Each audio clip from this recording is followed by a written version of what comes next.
This past Monday was World Population Day. The world's population is expected soon to exceed 7 billion people. Our Paul Ndiho sat down with Tamara Kreinin, who leads the United Nations Foundation, a group that works for women and girls. They talked about what the 7 billion person milestone means to the developing world. This year is quite unique because it is the moment where the world's going to turn to 7 billion. And it's pause for thought for all of us because the earth is groaning.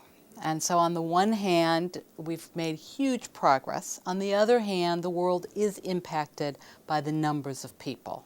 And particularly in the, say, 40 to 60 high fertility countries, we worry about them, and they worry about themselves. So in sub-Saharan Africa, in about 9 countries in Asia, a few countries in Latin America, the fertility rates are quite high, and we worry that those kids will be well fed and will grow up as healthy as all the kids deserve to globally.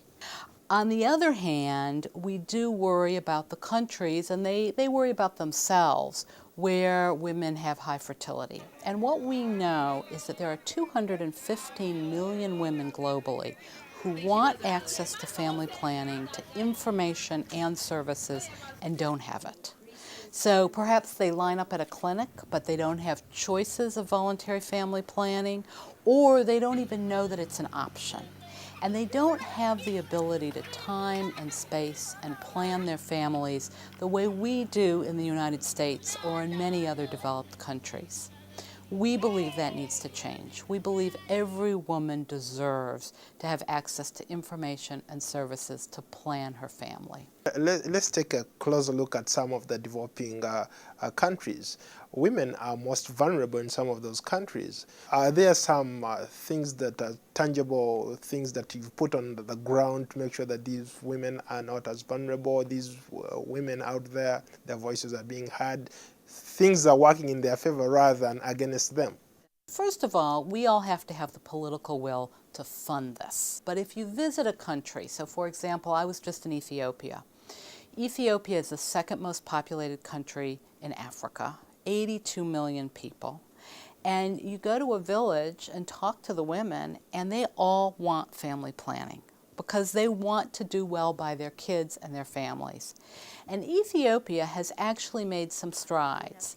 They have put health workers who are trained for a year throughout the country. So there's 30,000 new health workers. But the rub is that not all those health workers are trained to administer all types of birth control, and not all types of birth control are available. So what we want for every woman in every community is that she has access to a lot of information. Somebody's just talking to her about her options for planning a family and for delaying birth, which is another issue because many, many women globally have babies too young, including in the United States. It's interesting that you say in Ethiopia women are more interested in maybe doing family planning. But on the contrary, you look at countries like Uganda, you said it's your favorite country, where the president is urging actually people to have more kids. So how do you reconcile? That's a great question, and it's a bit of a disconnect because on the one hand, if you go to any African country, including Uganda, and I've spent some time there and I love Uganda, when I talk to the women, they want the same things. They want to delay pregnancy until they've been able to get an education and maybe some sense of where they'll go in their lives. They want information about planning their families, and they want access to services. So it's a bit of a disconnect that they've got leadership that's saying perhaps the opposite.